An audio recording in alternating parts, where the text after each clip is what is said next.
I know a guy who is able to draw images, draw pictures, digital images, just using his mind because he has implanted neural chip in his brain. I'm easily distracted. I listen to YouTube on the background almost like 8 hours per day. ADHD can become a part of our life.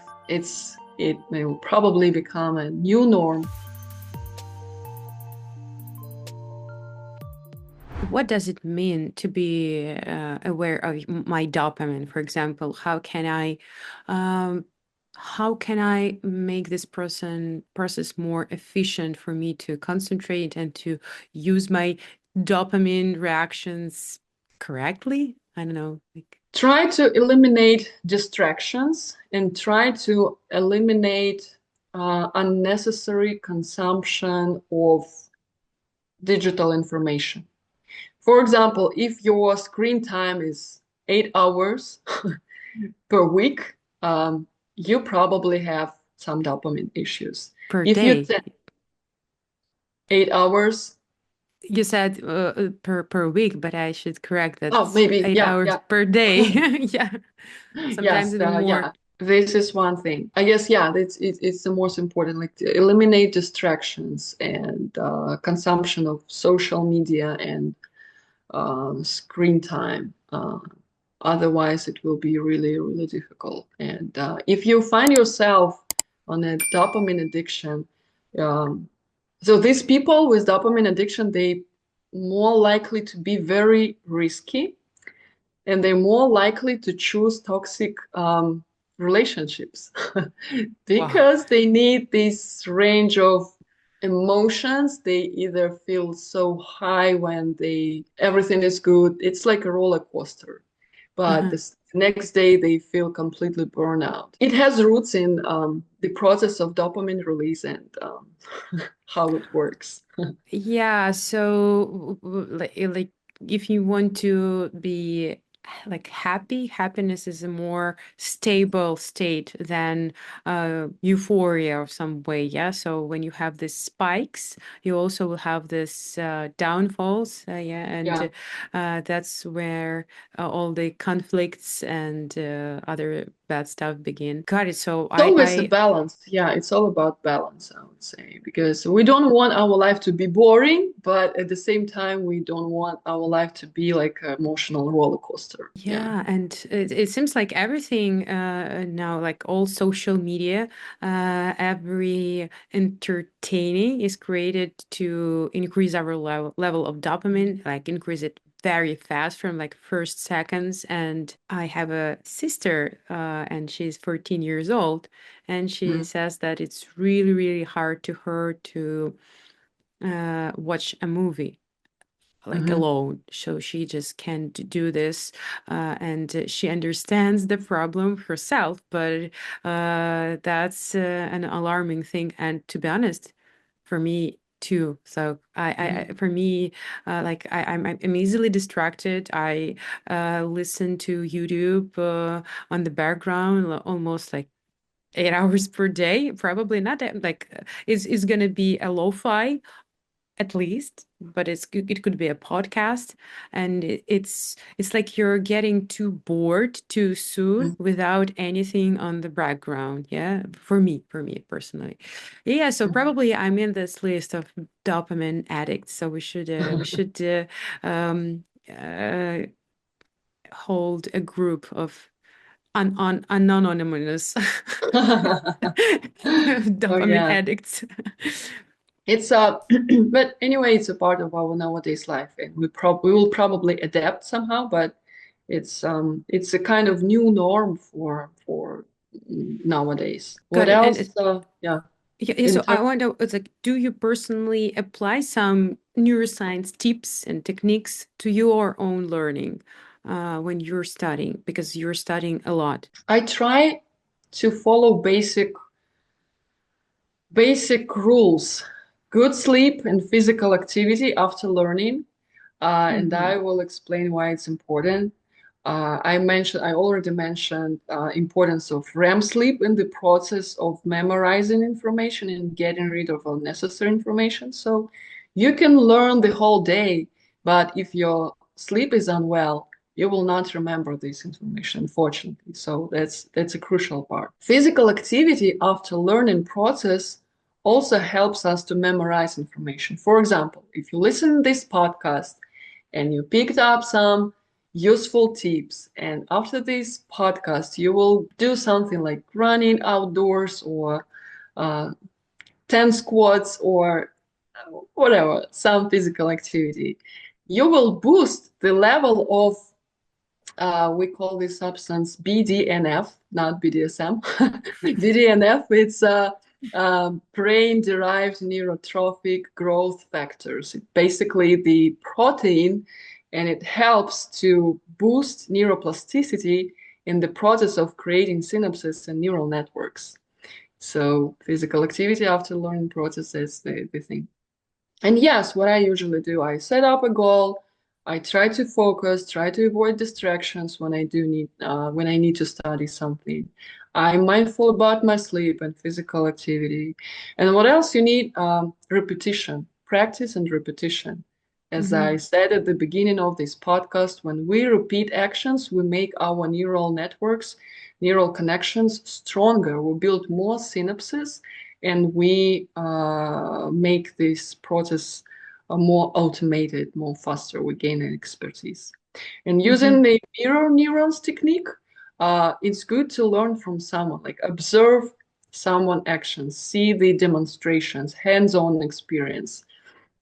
All these things, they will help in the learning, on the steep learning curve. Yeah. Yeah, I think that to remember everything, we need to um make 10 burpee to just Yeah, 10 purpose.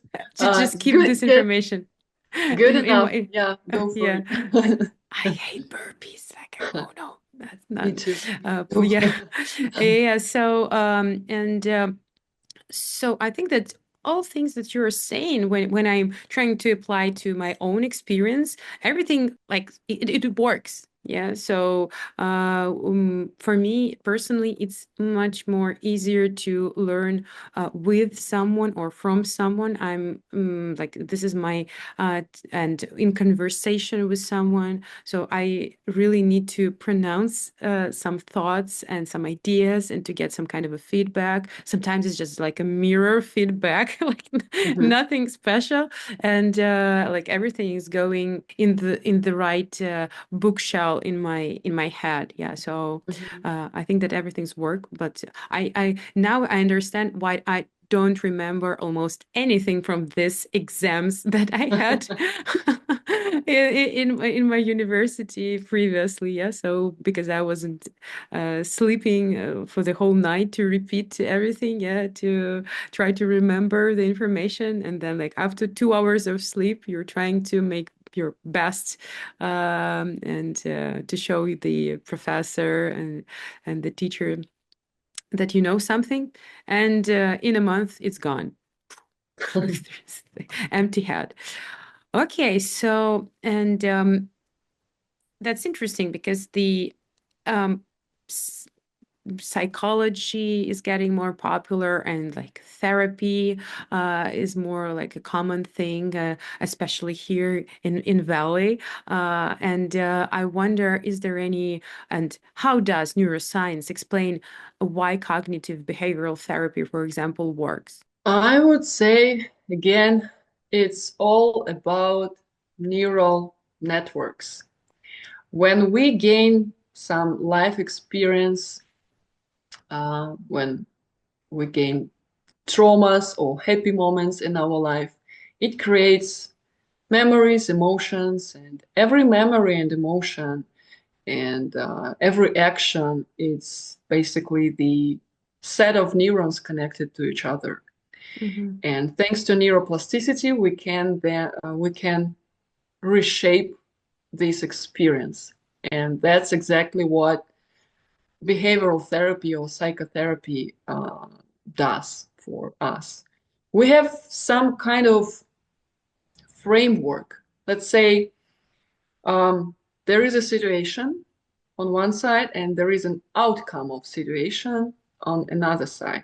But the outcome really depends not on the situation. The outcome depends on the framework of our prism of our beliefs Mm-hmm. and behavioral attitudes and our previous experience, right? In the same situation, different people can make different decisions and they can get different outcomes. With the help of cognitive behavioral therapy or any other type of psychotherapy, any other tools, like just choose what fits better for you, what you like, Mm-hmm. what works better for you. But the main idea is to reframe this prism of uh, beliefs and attitudes and rewire our brain and create new neural pathways in our brain. So we will react differently, our emotions will be different, and our decisions, our choices will be also different based on this framework. So you're like can change the pre-recorded stuff in your memory, yeah? So you can work on these records and change them. That's that's wonderful. What modern science can do. And Yeah, we can rewrite our experience because usually we like what is familiar to us. Even sometimes it can be beneficial, sometimes it can be damaging. If we have yeah, traumatic experience, but it's familiar to us, we tend to choose subconsciously yes. toxic relationship. It is not about serendipity. It's not about something magical or bad karma. It's just about your neural networks, and they just know that this type of love is familiar, and it means that it's safe, even though it's not. Because other type of love is unfamiliar, and it means that it's probably I don't know how to deal with it. So no, no, no, please, just give me what I know. Yeah, Yeah, yeah, and this is all about that. If you're very familiar to being in a bad mood, yeah, and if in a bad surrounding, I mean, in something that always tortures you, you got used to this, and this is more safe space for you than to change it to something better, yeah, because it's yeah. unfamiliar. That's wow. Yeah, what we should think about us. Yeah, and Yeah, we should be very, very mindful about our framework of our settings and beliefs. oh, so it seems so unromantic, you know. There is no serendipity. It seems like there is only neural networks and neural links. But And I like to believe in serendipity. Yeah, yeah, it yeah, it makes my life but you're a better. scientist, so there is a serendipity. Yeah, so that's funny. Yeah, that there are two ways of thinking about this. It's So not forbidding to believe, right? yeah, Yeah. and so relationships. How can we understand how our brain and neurons function, help us improve our relationships with partners, parents, friends, colleagues? Relationships are about our emotions, first of all.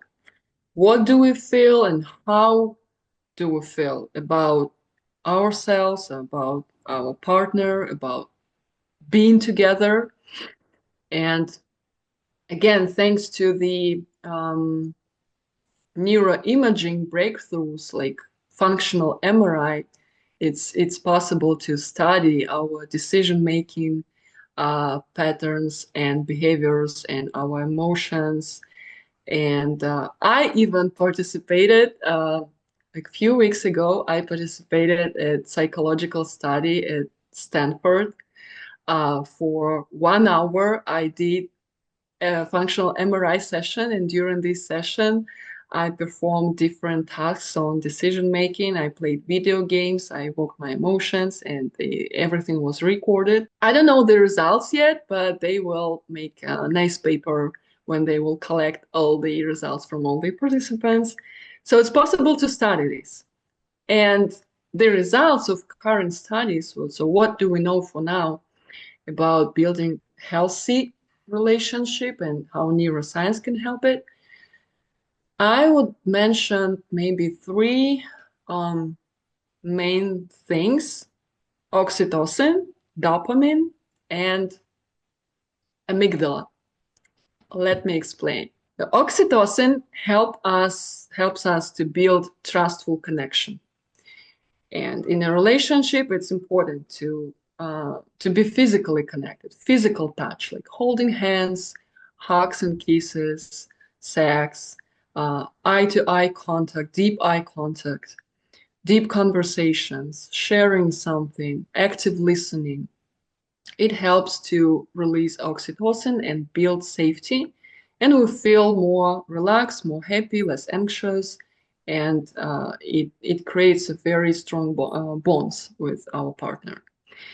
What about dopamine? We need some excitement, right? Otherwise it will be very, very boring. So we need to create new experiments and new experiences with our partners, surprise each other, because it will help us to be motivated. Dopamine is important for motivation, and to be motivated to keep this relationship, we need to create the feeling of anticipation, some joy, some interest, something interesting, surprise, unusual. So from one hand, we need to create some rules and family routine, for example, having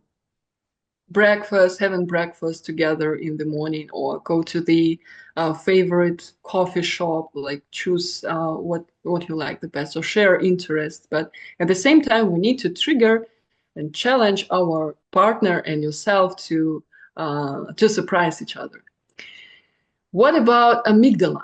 Amygdala is a part of our brain responsible for danger response. Like that's the part of our brain highly sensitive to fear. And when it's turned on, it's basically like there is a fire alarm in your room, and you cannot think about anything else, just about survival. And to calm down our amygdala, we need to manage stress and manage conflicts. For relationships, what is this about? Manage stress and conflicts. Try to think first before you will reply. Try not to react emotionally on the spot. Give yourself time, calm a little bit your amygdala, and then reply, because otherwise you can create stressful and unsafe environment in your relationship. So we need some time to think about, to understand our emotion and think about our response before we actually give it back. And we need to be consistent, because if it's emotional roller coaster, it will not lead to the feeling of safety, and it will not help to build a trust. And also a very important thing, I guess, is to mention about vulnerability, right? For creating meaningful, deep connections and release of oxytocin, we need vulnerability. But some people misunderstand what is it. So vulnerability is when you share something about yourself you are not comfortable with, about yourself. It's not about criticism of other people. And you share something about yourself, your feelings. Another person can do the same, and it will make your connection even deeper, and it will create a safety environment. Because if you feel unsafe, emotional roller coaster, criticism, conflicts, constant dissatisfaction, you will not be able to open yourself and to speak your mind and to trust this person because you will feel like it's dangerous for you to share Yeah. something. Yeah, and I agree. And I don't know what science tells about it, but I feel that conflicts, they are real and they will like be there all the time because if there are two independent people, there are going to be different views, interests, and so on and so on. And it's better be spoken, yeah, with respect, but not hidden under the carpet. And it's very important not to think about who will win in this conflict, yeah, because this is about the resolution and about the win-win situation all the time, not about like making some kind of a justice or uh, feeling of empowerment that you were right. Yeah, because if you will use this as a rule, you're probably gonna be, maybe you're gonna be right, and maybe you're gonna win, but who cares if you're like always alone? And I don't think that it's only about the relationship with our partners. Yeah, it's also about like friendship, parents, siblings, and even colleagues, bosses, and so on. Yeah, so. Yes, of course, I totally agree with you that we do need conflicts, but we have to know how to manage these Yes. conflicts. Yeah. And it's a skill. And conflicts, they can make unclear situations clear, and they even can help to improve the relationship. Yeah. But Yeah. only in case if we are able to manage them ethically, as you said, in a healthy way and with respect and Hmm. with understanding of what's going on. And seems like our brain, this amygdala, the both of them aren't very interested to manage conflicts um, diplomatically. Yeah, so they're they are wired to do this in different unhealthy way. Yeah, so usually it's like fight, flight, or freeze. Yeah, it But seems like that's a good freeze is thing the best about option sometimes. no, oh, no, but that's you know what, that's a good thing about the process of decision making about to be rational, because this is how we can implement our free will. Actually, free will exists, so we can influence on our decisions, and we can process our emotions. We can understand them better and make better choices, decisions, and build better relationships when we are mindful, when we are more conscious. We can influence on our um, basic settings Hmm. using our rational brain, our Hmm. cortex. Oh, yeah. So, the future of the human brain. Let's talk about this. So, um, looking ahead, how do you think human life and the human brain will evolve? The most inspiring thing for me, um, I guess, is cognitive enhancement or brain augmentation with the usage of neurotechnologies like neurostimulation or neurofeedback or even brain-computer interfaces. They can be invasive or non-invasive, and merging human brain with AI and technologies and computers and robots. I think that's the direction of the future of neuro development of neuroscience and neuro field overall. And it's fascinating. I'm looking forward to it. Could you share uh, some examples, like what's fascinated you the most in the recent time? for example, how people with brain-computer interfaces after spinal cord injury, when they are tetraplegic and they are not able to move or do something with their hands and legs, they can still interact with the society and work through connection to computer. I know a guy who is able to draw images, draw pictures, digital images, just using his mind because he has implanted neural chip in his brain, and he is able to organize even he's even able to organize um, digital art exhibitions with his art, and he Whoa. sells his art. And it's all created by his thoughts, not by his hands, just by his brain. And what kind of chip is that? Is it a Neuralink or something else? It was a Neuralink. I don't know. As I know, he had this surgery like maybe about 9 or 10 years ago. Yeah. Whoa, so So it's this technology, I mean, implanted brain-computer interfaces technology, invasive brain-computer interfaces, it's not something um, super new. It mhm. was done many years ago, but the thing is now it's getting more public at some point, and also it's getting more um, well developed. The technology improves, and yeah, Mhm. just we know about And this, but it's not something completely new in the field of neuroscience.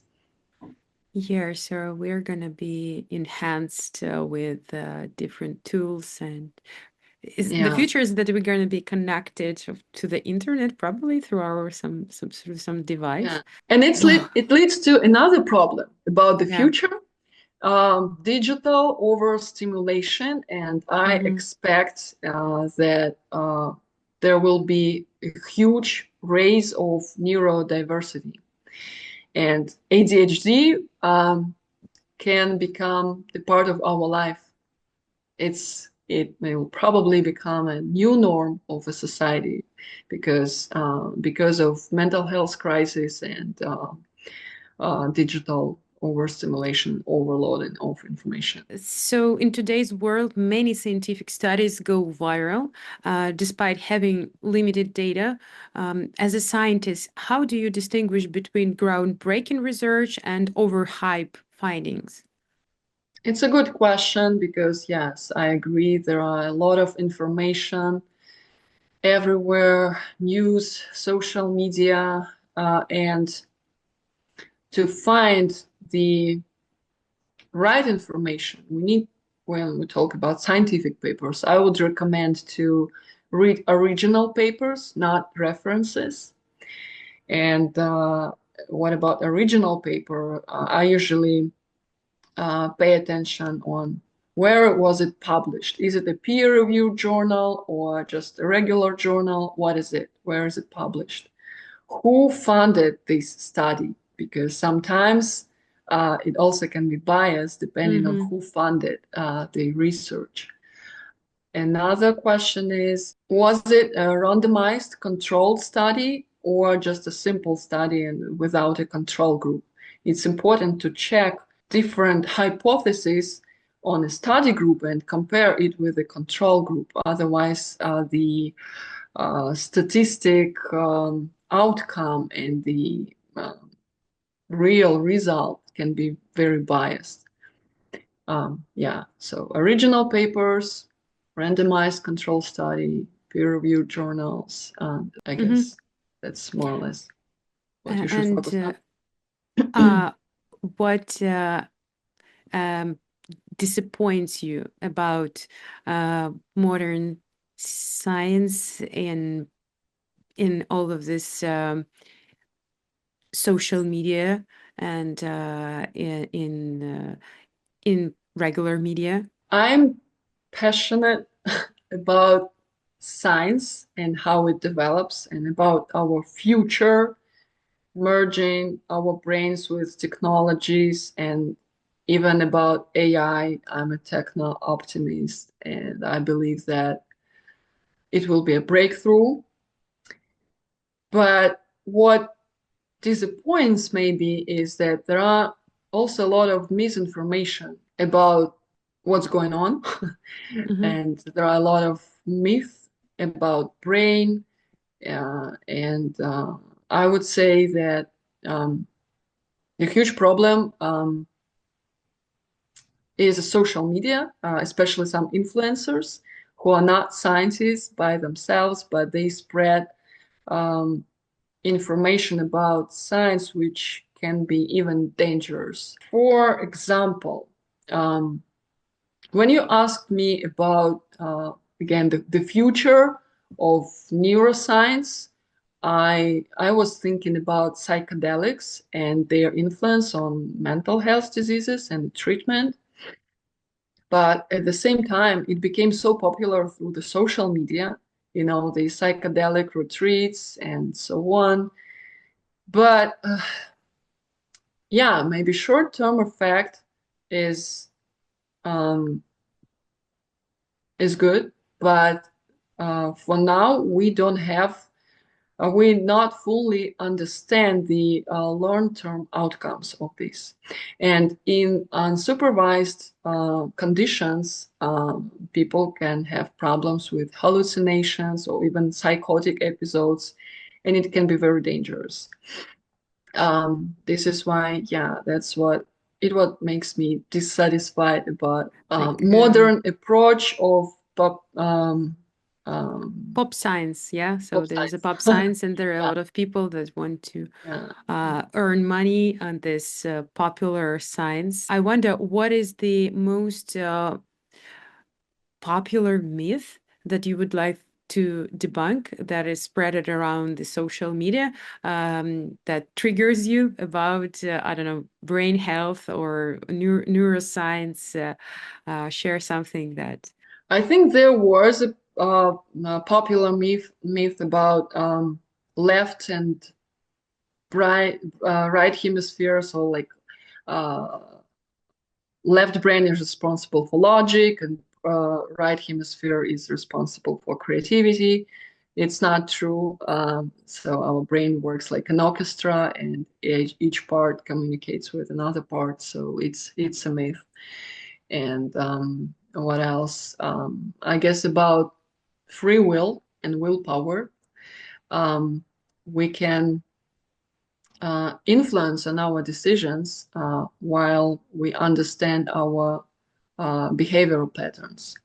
For example, you can say, yeah, I'm like an animal. I go to the grocery store and I buy a lot of unnecessary stuff when I'm hungry.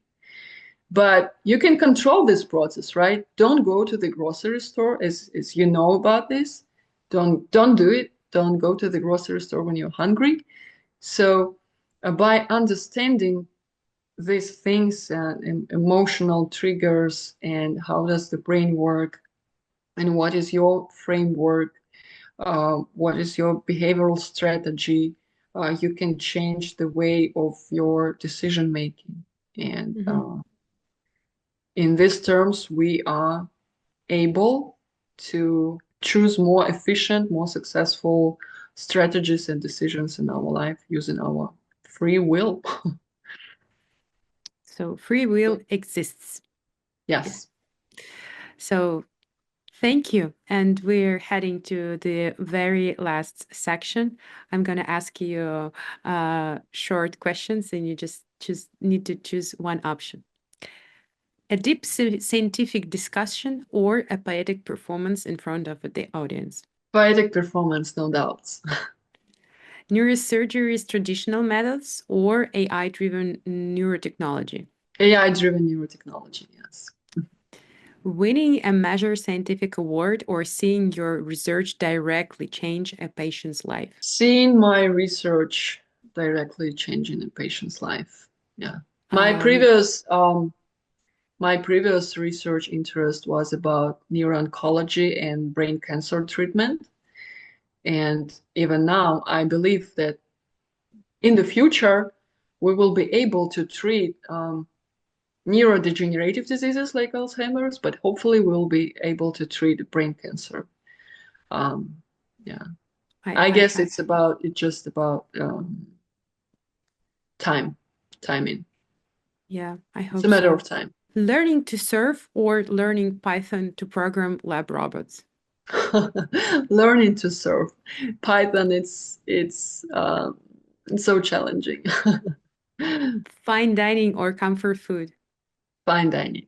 A weekend hiking in nature or a weekend lost in scientific pages? Hiking in nature. I want to Sci enjoy my life. Sci-fi movies or dramas? Dramas. Introvert or extrovert? Introvert. Thank you.